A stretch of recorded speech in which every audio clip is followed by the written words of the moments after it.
Welcome back to the Dungeon Master's Block, the place where we come to talk about the Dungeon Master, the most important person in the game. I'm one of your hosts, Dungeon Master Mitch. And I'm your other host, DM Neal, a.k.a. Bear Maniac. No, that's not it. Jote Maniac. Man. Spoilers abound. Yes, today we are looking at the Bearfolk. Specifically, we'll be talking about the Bearfolk. If you're going, oh man, I don't know, Bearfolk? Is that an official D&D race? No, not yet it isn't. However, if you're doing that, then you had the same conversation that Mitch and I had. It is not if we're talking about Wizards of the Coast, D&D, but if we're talking about Kobold Press, we are talking about Midgar Bearfolk today. That's what we're talking about. And as always, when we talk about the different races of these fantasy worlds, we're going to bring in some thoughts on how we would do Bearfolk in our own homebrew worlds. And just to get your brains kind of started on if you want to kind of give Bearfolk a spin, a different spin in your world, maybe we'll give you some good ideas for that. So, Neal, without any ado, let's go to the meat. I'm starving. We ain't had nothing but maggoty bread for 3 stinking days. Why can't we have some meat? Looks like meat's back on the menu, boys. So lately, and I know I say this, but again, for dear listener, who knows? This could be the first podcast you ever listen to. But with a podcast like ours that has gone on as long as it has, one of the more interesting questions I've found to ask now is why? Why are we talking about Bearfolk, or why did the topic at hand come to your minds? Because often we're like, what do we talk about? Okay, let's double check we haven't talked about that before. Oops, we have. Here's another episode. But, so my thought is, why did you bring up Bearfolk as the one to discuss? Because Bearfolk are awesome. Long-time listeners of the show will know that I love Beastfolk. That's if I get to play, which, my goodness, it's been a long time since I've gotten to play a PC in a game. Maybe every now and then like a one-shot, but that's even been a long time. If I get a chance to play, I typically would like to go for a Beastfolk. And Bearfolk are just awesome. I mean, they're humanoid bears. They're sweet. So I know that it's not, like we talked about, not an official WotC race yet, although they've been getting a lot more Beastfolk in. But Kobold Press has done some work on the Bearfolk, and I think it's just a great thing as DMs to talk about the different races of fantasy worlds, because as you're creating your fantasy world, you're asking what kind of people live in those fantasy worlds that you're creating, what kind of cultures exist among those people. And so, for sure, if you've created a homebrew world and you have or have not yet placed Bearfolk into your world, I think this is a good discussion to listen to. But also, I think these are good episodes, of course, to listen to. Some of our episodes are pretty good if you're a player, even though it's the Dungeon Master's Block. I think these are pretty good episodes for players to listen to and get some ideas. Yeah, and I think one of the other things that I always think about when it's Bearfolk or anything like this is, are there others? Because if this is the first one you're introducing, I think there's a lot more thought that you as the DM need to put behind that idea. Like, let's say we're fairly classic in the idea of humans, dwarves, elves, halflings, and now Bearfolk. Yeah. So that's a lot more interest. It's a lot more interesting of a discussion than we already have a Tabaxi, a Herongon, an Aarakocra, and all those things. So I think that that's always definitely kind of the first place to think about as to where they would fit. So I know you've done a lot of homebrew, and I kind of have the go-to info on what Kobold Press has done. So I think, where did you put the Bearfolk in your world? Or are they just prevalent throughout? They are not prevalent throughout. The answer is yes and no. Because one thing that comes into play with a lot of these fantasy races is sub-races. And so I have gotten, in my homebrew world, when it comes to the Bearfolk, pretty specific on different types of sub-races. And so if you're talking about a polar Bearfolk, which in my world, I like to, they just go by Ursa. they are different in where they live, obviously, but in their culture, in their societies than the panda bear folk are, for sure. So there's all these different types of subraces in my world, which I know Kobold Press has at least 2 subraces that they have released so far. Yeah, and it's interesting with almost all of them. I think that is the perfect second question. So when I think about Bearfolk, immediately my mind says, okay, what kind of Bearfolk do I want? And so just so we know, my first thing that I did was Google smallest bears just to see like where that bottom threshold is. And I was right in I have children of the exact right age that animals are something we always learn about. So it is the sun bear, which is only about 5 I was going to say, if your search came up with koala bear, I was going to say you can't trust the internet these days. That would be a marsupial. Yes. So it's 5 feet long and weighs up to 150 pounds. And they have awesome tongues. Yeah. So, and then that would be the second thing I thought was adding some sort of tongue-based stability, but probably not. I don't know if I openly trust players with that kind of thing. But that would be my first thought is where, especially if I'm going to add Bearfolk into where my campaign is right now. So if I think about mine, I don't know that I would. I don't know that I could because it would need to be a one-off because, again, mine is very coastal, very sea-based adventure, so I don't know that I would find the time or force it, short of a player themselves wanting to play a Bearfolk for the rest of the campaign. Like, I'm not going to force that into there. Now, so I think that we've talked about this before. I've definitely talked about it before because, again, I love Beastfolk. But I think the question, if you're creating Bearfolk for your homebrew world, the question of what exactly is a Bearfolk, like what makes a Bearfolk, that question, I think, with Beastfolk comes down to, for me, you're either going to very heavily lean into getting inspiration from the actual real world animal and the way that they live and the type of creature they are, or you're going to go the exact opposite.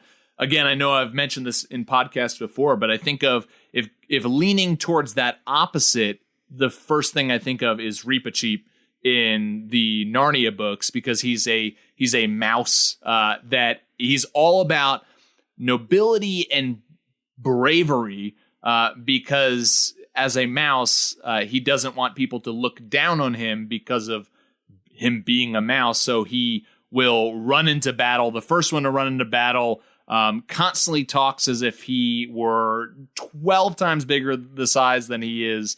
So kind of like, if you think of what are mouse folk in my world like? The leaning towards the actual animal would probably go, well, they're more timid, maybe skittish, or you could go on that opposite. So as far as Bearfolk, I think that's a question you want to ask as well, is am I going to create a Bearfolk race that, whether it's the subrace of polar bear or panda, whatever it is, am I going to take inspiration from the actual creatures in the real world themselves?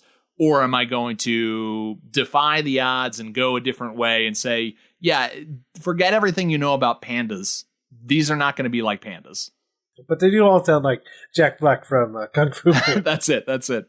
So like you said, Neal, you've really done a lot of research on the Kobold Press Midgard Bearfolk. So in that world, what makes a Bearfolk who it is, besides the fact that it's a humanoid bear? Yeah, and I think it's a lot of the things you see about natural bears in that while they will certainly tear you and everything about you apart, you need to push a bear to make that sort of thing happen. So basically they are very insular in their communities, but focused so heavily on those communities, and they're willing to protect it no matter what, as well as look to the ancestors that have come before. So like one of the most notable things that I thought was really interesting from there was if you were to go to a Bearfolk town in Midgard, you're basically at the center of town is going to be some statue, totem, something paying homage to the ancestor.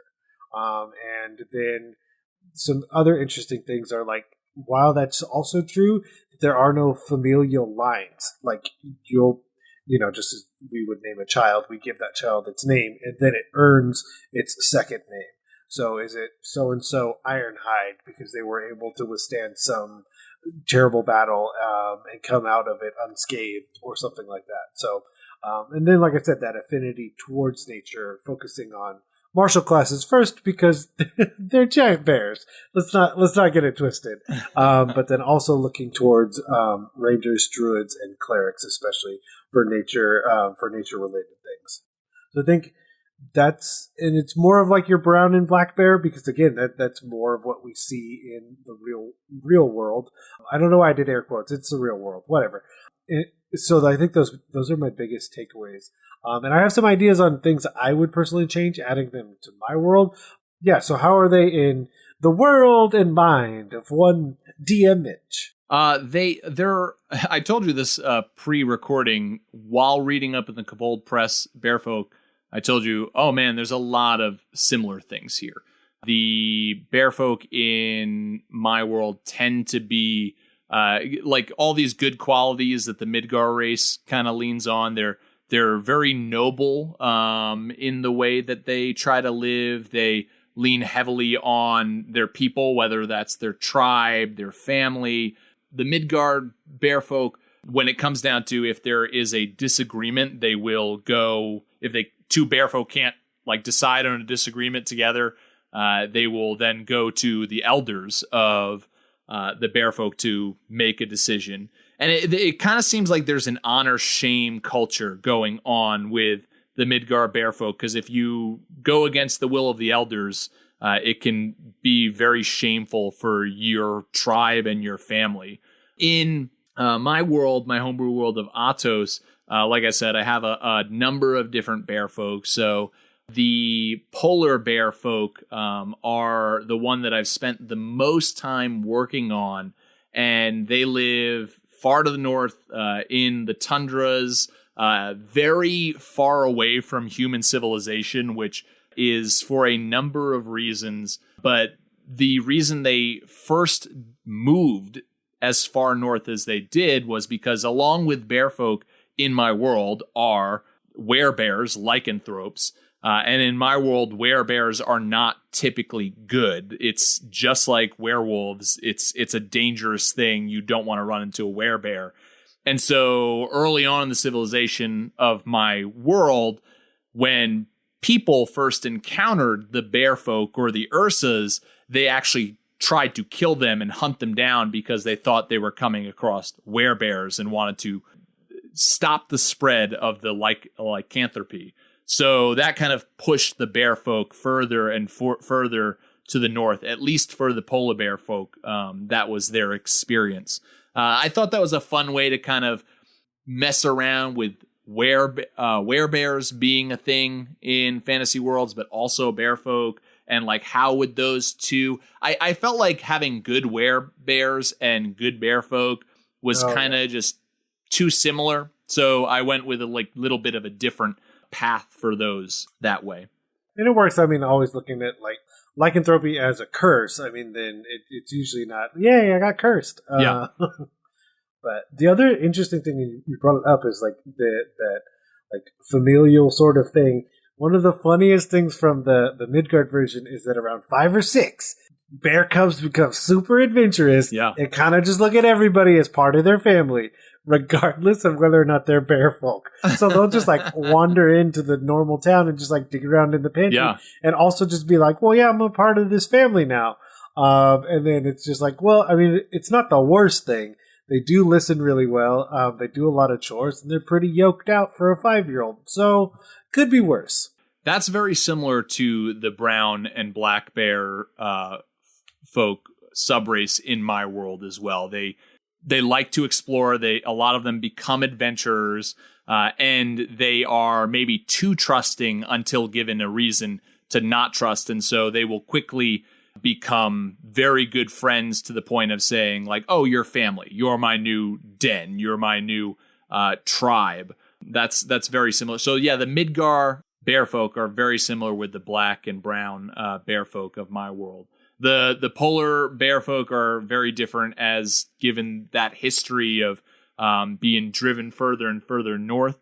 The polar, the brown, and the black Bearfolk, also in my world, are ruled over by, they don't call them elders, but there's a leader of each tribe that's called a dominus, and they are the biggest Bearfolk of the tribe, to the point where if you take Bearfolk from Midgar, and also in Atos, most of them are medium size. We're talking about like large 7 foot, but they are still medium size. That's the typical size of Bearfolk in my world, except for the Dominus. The Dominus will typically be, we're thinking like size of like an ogre, but a Bearfolk. So they can reach like 12 to 15 feet tall. And those are the strongest and the ones who lead the tribes, which I know in 5th edition, I have not come across any official books with anything larger than a medium size for a player character race, which I know is based off of wanting there to be balance. But hey, in your homebrew world, maybe you want to make things differently than that. And so for in my world of Atos, there is an option that you could, if I worked with a player, I'd be happy to potentially give them a large Bearfolk character depending on situation and campaign and how that kind of fit in, as long as it wasn't breaking the balance of the game. And then you have them be an Ironhide bear, and they might be named Colossus. And then maybe you have a small character who is a Wolverine folk, and you have the one throw the other. I love it. Please and thank you. I hope this happens. The conversation has definitely had me think a lot about like how I would introduce them to my world, and I think depending on how your world is, because there's a lot of discussion that happens, and I will just use two of the most notable worlds that D&D knows. It is the Forgotten Realms, and it is Greyhawk. Yep. And one of the things about the two different realms is whether or not there's areas that are explored or areas that aren't explored. If you have a less explored world, with more natural habitats that have yet to have cities or anything like that, then the Bearfolk could have just lived there for hundreds and thousands of years without any interaction. And at that point, you could have more of like a Bigfoot-style lore behind them. The other thing I think is like, I don't know that I would put them in cities. Like leaning towards the idea of like really, really small communities like you would see in the natural world, and like there may be gatherings, like let's say, you think about like when the salmon are all coming upstream, do Bearfolk meet there once every year, once every 5 years, something like that. But for the most part, it is a pairing that has cubs, and then those cubs go off and they have their own pairing eventually. So I think I would probably, for me, do something more akin to that. If you were to have them in a world or in your players, it would be that younger one that is out seeing the world before basically settling down to have a family. And the other thing is I would definitely make them live a super long time, because I think that's really cool. Because the Midgard one is about 80, and that puts them in the realm of most D&D races looking towards about 100 for your end of life kind of thing. Yeah, I think I like where you're going with that, with the not having them live in typical towns. And that's how, like, you wouldn't come across in Atos, you wouldn't come across like, look at all those log cabins that make up this town that the Bearfolk live in. Like, the brown and black Bearfolk may become adventurers and may move into human or elf or dwarven or a mixture, like different mortal race civilizations. But if you go out to where they're living, I like to keep it more of, as with most beast folk in my world, there is this affinity for the natural. And so just like a regular bear, a Bearfolk would live in a cave a lot of the times. However, this would be like the epitome of like a hobbit cave, right? It's like, it's more comfortable. It may from the outside look exactly alike, but you move inside and it's comfortable, and the Bearfolk will have like torches along the wall for light, and maybe like sitting on a nice chair of some sort, reading a book or something, or whittling or whatever it is. But they're still loving the natural world, loving to be in nature. That's how I would definitely lean towards coming across a Bearfolk at its home, you might walk past a home because you might be like, I don't want to go inside that cave. There's probably a beast inside of there. And then you're like, but it smells delicious. Yeah, exactly. I think about my first thought was hobbits, but then this may shock you, dear listener. My second thought was dwarves. And then it also got me on the idea of asking this question, because I'm thinking about it now, is what other races in the world work really well with the Bearfolk? And I could see some of that, them seeking out dwarves and dwarves seeking them out, because again, it's that balance of those natural caves, but also, do I need a second room? Do I need this? Do I need that? And so then kind of that back and forth of finding that balance. So I think they would work somewhat well, or at least have communication with dwarves. When you think of Bearfolk, you think of the fact that they would probably have a really good ability as far as climbing. I think of you're kind of equating it to dwarves. I haven't done this in my own world, but I'm thinking along the lines of elves as well. If elves have cities up in trees, why not have a Bearfolk that creates it's a treehouse, but a bear lives in it. That's they can easily access it and others cannot. That seems like a pretty logical way that you could go in your homebrew world. The Panda Ursa in my world are, however, a lot different than the other subraces. They're probably the most human in the way that they live. They do live in huts of bamboo. There are no Panda Ursa that are large. They're the smallest version of the Bearfolk that I've at least created in my world, because I haven't thought about Sun Bear folk and if and where they live in my world. But they're all medium size, and even a little bit more on the shorter side of the medium. And they tend to live solitary lives. So they raise their children, but then they go off and live solitary, quiet lives, somewhere within the wilderness. And I played a campaign where a player was playing one of them, and we kind of worked out the lore that among the Panda Ursa, there were a lot of prophetic fortune-telling. They were fortune-telling people, and so he played an actual prophet character that had powers to see into the future, and it was a lot of fun. But so the Panda Ursa in my world became very different. If you were going to make the Bearfolk in your world, is there a type of Bearfolk that you would think that you would kind of lean heavily on, making them much more unique than maybe the rest of the races, the rest of the sub-races?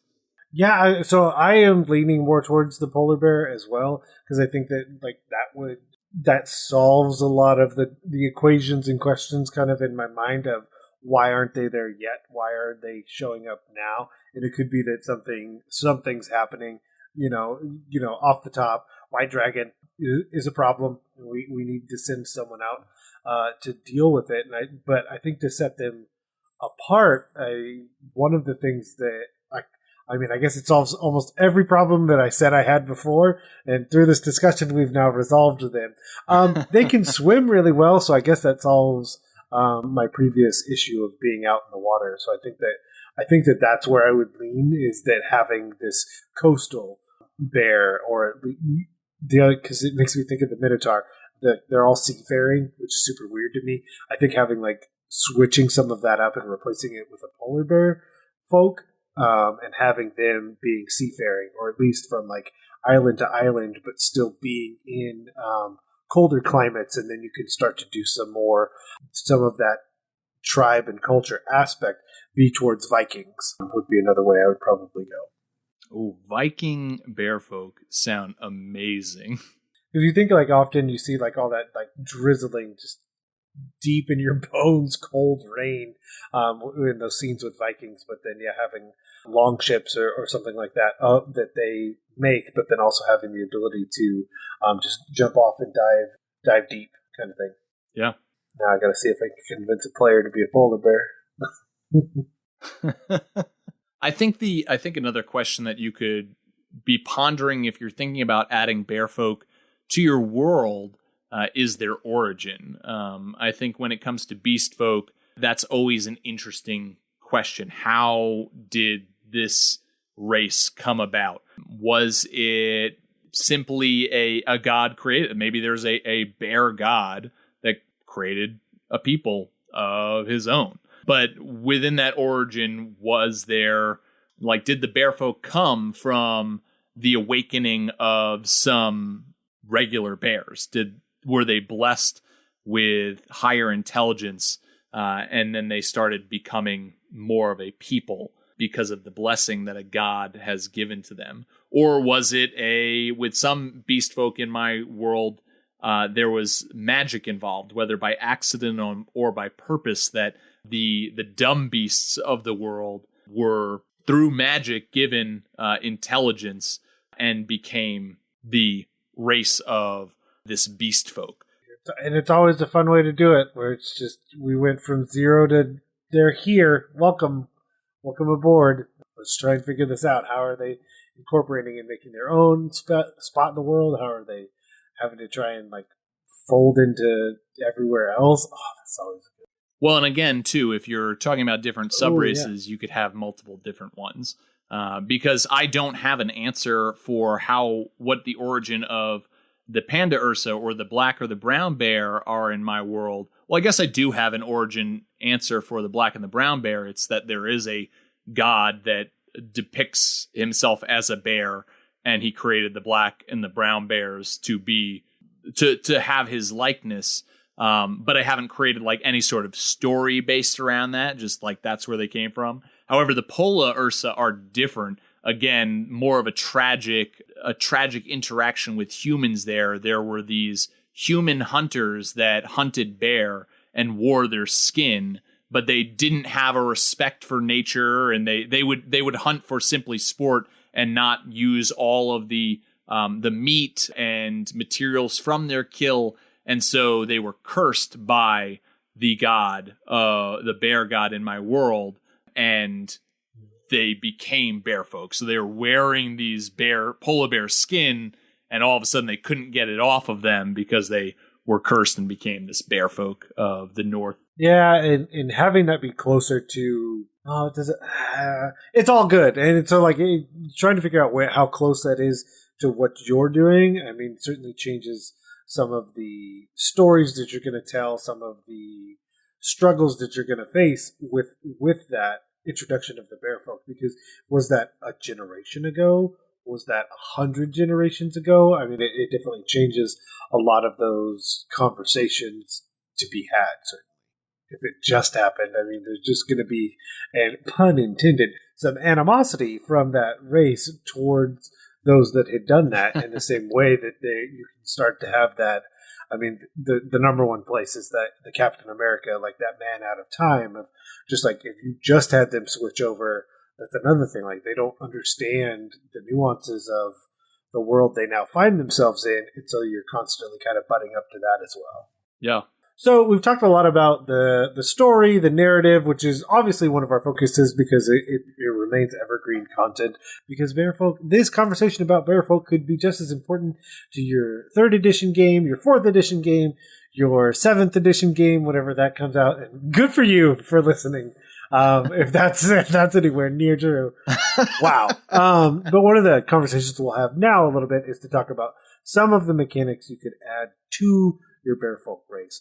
So we'll kick it off with some of the Kobold Press stuff, and I feel fairly comfortable sharing this online with my voice because you can go read it online with your eyes. So one of the big things is having that +2 strength, because you are talking about a race that is 7 foot tall. But as always with some of the latest versions of the books, certainly having you add and flavor whatever version of a bear that you want. Is it more lithe? Is it more dexterous because you're doing the ranger aspect? Is it more studious because it is a druid, and so on and so forth? But historically, because of that large size and their affinity towards the martial classes, you're looking at that +2 strength. The ones that I like is a natural armor, and figuring out like what number feels right for the specific race of Bearfolk that you're doing. Of course, a bite attack, which as soon as you were mentioning the lycanthropy thing, I just thought it was funny that they have a bite attack in their stat block of just like, well, yeah, that is their go-to. Yeah. And then people are just like, no! They should, yeah. Natural weapons make a lot of sense for the Bearfolk. I mean, have you ever like seen whether, like, hopefully not up close with a live grizzly, but like even like if you've seen a a stuffed grizzly and looked at their claws, they have 5 knives on each hand, like big, fat daggers. Terrifying, yeah. And they even speak to that a little bit in the like overall stat block of just like, these aren't full-size bear claws because, you would just, everything would just be that, and all about that. So then if, the other thing is the powerful build, so looking at being one category size larger for anything that you're doing in terms of lifting or carrying or things of that nature. From there, you're starting to figure out what, and I think this is where a lot of the design goes. Like those design pieces, I think are pretty standard. From there, it's figuring out what do you want your sub race to be and look like. So some of the other things are a bear hug, and my thought would be like with the, like if I did the polar bear folk, giving them a swim speed, and doing something akin to being underwater for an extended period of time. Yeah, I think that if you're creating these for your homebrew world, obviously thinking about climbing is something that is an interesting aspect to add in. Natural climber, right? I believe that is on some racial traits for some fantasy races. Also, some sort of ability where your bear folk is able to roar, and that either grants a bonus to allies or perhaps like an enemy has to roll against fear. I think like ability checks that allow them to be more intimidating is a good thing. And this isn't necessarily, I mean, I don't know if this would work into the mechanics, but one thing that we didn't even talk about that I think is a good question when you're creating homebrew bear folk and deciding how they operate in your world, do they, like bears, hibernate? Because that would be an interesting thing to play out in a campaign when winter hits. Like bear folk's gonna want to go and hibernate. Can they not listen to nature and not hibernate? What happens if they don't? Are they just extremely grouchy for all of winter? Or is it something that they literally have to do? Oh, it'd be so funny. You just have one player that plays a couple characters, and you could play 2 very different characters. So this is working through that idea. Just my first initial thought is having them have this like really good, really altruistic, really focused on tribe and the group and everything like that. And then they go hibernate. And if it's me, I totally am going to have the party basically hire this terrible, all in it for the money mercenary to like cover the gap between, fills all the same roles. Let's say I was a barbarian or fighter. So it fills all those roles. But again, I'm just in it for the money. I'm just here so I can get paid. And have those 2 very different characters as the campaign goes through. Well, it's a fun idea, one that I would say, like many ideas with a role-playing game, could go terribly right or terribly wrong. And I think you've got to, as a DM, if you're wanting to implement that, like think about how that works in your game. Because the worst way to implement that is to have that be a part of the bear folk in your world and have that built into the lore and something that a player could completely miss, and you reach a point in your campaign, you're like, guess what? Your bearfolk is going to go hibernate, and you're going to have to play a whole different character. Well, if that's something that they knew about and were excited about, then that's great. But don't, all with many things in role-playing, it can be done right and it can be done wrong. But by telling a player, hey, you can't play your character anymore because they're going to have to go hibernate, that's probably not the best way to do it. But I could see a person getting really excited about it if they know that it's a thing and saying, yeah, that sounds cool. I'm happy to play with that flaw, if you want to call it a flaw, and do something different in this campaign that my character's going to go off for a little while and hibernate. Oh, how frustrated that poor person would be. Just spring that on them. They're like, oh yeah, no, I'm not going to do that. I'm not going to do that at all. And now here's a question I have for you, Neal, because like I said, in my world, there are Dominus bear folk that are large size. And so we're talking about like ogre-sized bears, which to me, if you have an owl folk or owl kin that is medium size, it makes a lot of sense that you come across some things like a bear folk that they could be a large size type of creature. Is that something that what's problematic about that? And is that something that you could see being done well for allowing it to be a playable race that's a large bearfolk? Yeah, so my first thought, and it's because I've had multiple groups and players with it, is if anyone is already in your group that is small or anything like that. I think if you have a small character as well as a large character, I think you're just going to have a really hard time. I think if everyone else is medium and you're only having to like problem solve for large, I would totally do that. I would absolutely do that.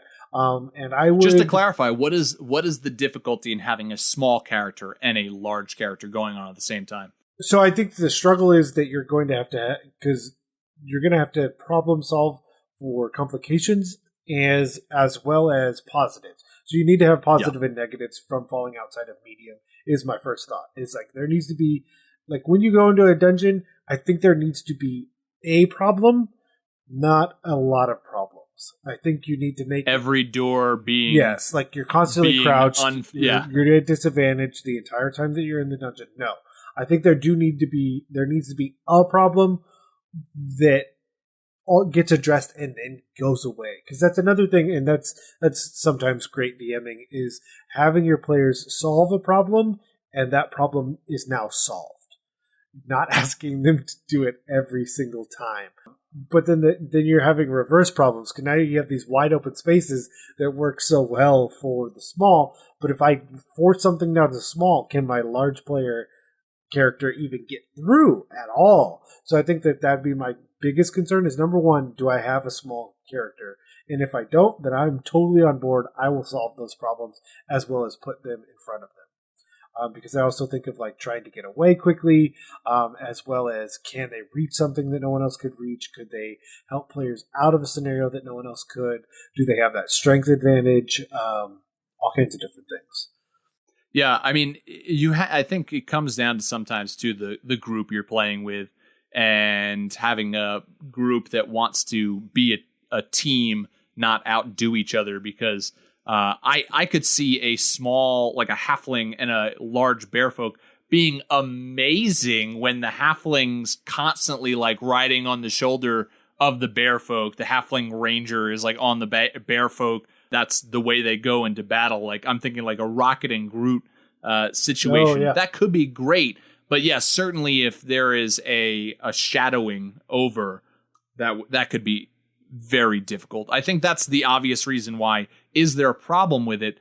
By definition of what we've seen in 5th edition, clearly the ones who are balancing the game feel like having a large character is a problem in itself. Doesn't mean that it can't be done, and it can't be done well, but there is a reason that it is balanced that way with official rules. Yeah, and it does make it easier to design, and that's always something to think about. Is there are two very different things about designing. It is one, if you are designing it for sale, then it needs to hit the most people possible. Two, if you're designing it for your table, those are the only people it needs to work for. You and everyone else sitting at your table. That's it. It could literally not work anywhere else at any other table, but if it works for your table, then it's okay. Then it works perfectly as intended. Well, and one easy way to make this work really well is you play a campaign where every character is a large bearfolk, and you just wreck shop, and that would be amazing. Oh, yes. Sold on that. Okay, so that leads us to homework, which I've been absolutely racking my brain as to what we are going to tell people to view, watch, or experience. I think I've got some stuff. Okay, I've got a couple as well. Okay, so why don't you go first? Obviously, we're going to watch The Revenant first and foremost. To understand the ferocity of a grizzly bear. Yes, done. Absolutely need to watch The Revenant. Yeah. So that was my first one. What's your first one? Well, I mean, like jokes aside, and I don't know if this is one of your follow-ups, but like speaking about movies, Kung Fu Panda, if you want to go into the sub races, right? Like if that could be great inspiration. Maybe that's exactly what you want in your world for a bearfolk, which I believe, and Neal, you'll be able to answer this way better than me, but I believe the Panda, which I don't... Pandaren? Is that what they are in World of Bearfolk? Yes, it is. Right? Okay, talk about it. Yeah, so that's an interesting way to potentially introduce a race into your world. So the Pandaren lived on Pandaria. Sorry, I didn't name it. It just is what it is. But basically, it was an island that people knew about. If we want to go all the way back in World of Warcraft lore, it was basically a joke that became serious. They eventually developed enough lore behind it, and it was an island that was shrouded in mist. And that is why the expansion was called the Mists of Pandaria. And those mists went away, and everyone found them. And that was the introduction to that race. And it is one of the most interesting introductions because from levels 1 to 10, you were unaligned with a faction. And at 10, you needed to decide, do you join the Alliance or do you join the Horde? So that it could be it's a long historied race that has lived these countless, thousands of years on their own. And now they've been introduced because what was shrouding them has now been lifted. And they are historically a lot of monks, very very Kung Fu Panda. But there could be also a ton of different races, or not different races, a ton of different classes as well. Guild Wars 2 has a race called the Coden. They are Bearfolk. I don't know a lot about them, but if you're interested, and if you're a Guild Wars 2 fan, you probably know a lot more. But if you're interested, you can go read up on the Coden, Kodan. I do know that I have used a lot of Guild Wars 2 Coden art when referencing the polar Ursa in my world. But beyond that, I also have taken a lot of inspiration from the His Dark Materials series of books, in which they've had a movie adaptation and now an HBO series that they're working on with the armored bear folk or they're not bear folk, they're just armored bears, speaking bears from that world. The Golden Compass, for those of you who only know the original book and movie title. But the armored bear from that world are really awesome. They are skilled smiths. They make their own armor, and it's their armor is like part of them. It's basically like their soul. There's a lot of cool lore there that you could easily take and say, I'm going to transfer some of this into the bear folk of my world. The Jungle Book, it makes me think of Baloo. I mean, depending on if you just were trying to characterize a character. Which Baloo are we talking about? Are we talking about the Jungle Book Baloo? Or are we talking about the Baloo that's a pilot? Which one are we talking about? Yes, both of them. Immediately, both of them. Obviously, you have it in your Spelljammer campaign. He's the pilot. Oh, yeah, for sure. Done. That's the perfect idea. Tailspin? Yes. Tailspin. There we go. Yeah. It wasn't coming to my mind. Oh, yeah. Bear. I was thinking bare necessities, but then now I'm only thinking Tailspin. Forget everything else I said. So go check out all that stuff. I'm sure there's a lot of other stuff as far as homework, but that's what we've got for you as far as homework for today. We just want to thank ourselves for coming on. No, I'm just kidding. And of course, we're so awesome. We did a great job. Of course, if you want to tell us about how you've added Bearfolk, what ways, you can always head over to your email provider, whatever that may be. Even if it's AOL, that's okay. We'll still read it. And you can email us at dungeonmasterblock@gmail.com. No, we won't. We have a spam filter. How dare you? Now, and of course, if you like that, and you wanted to leave us a review on your podcatcher of choice, a rating or review, some let you do one, some don't let you do the other. Head over there and do that. Word on the street is it's great.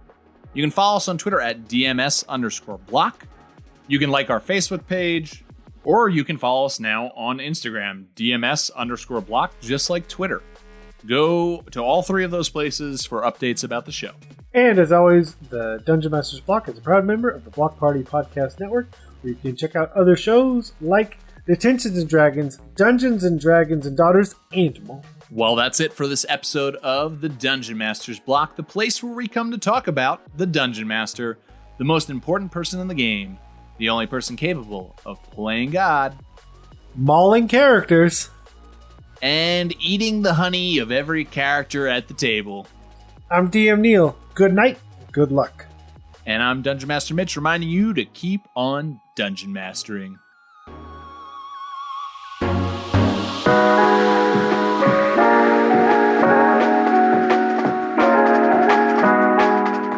not inspiration, it's not wisdom, and it's bad advice. If you really want to spice up your campaign, just bring a real bear.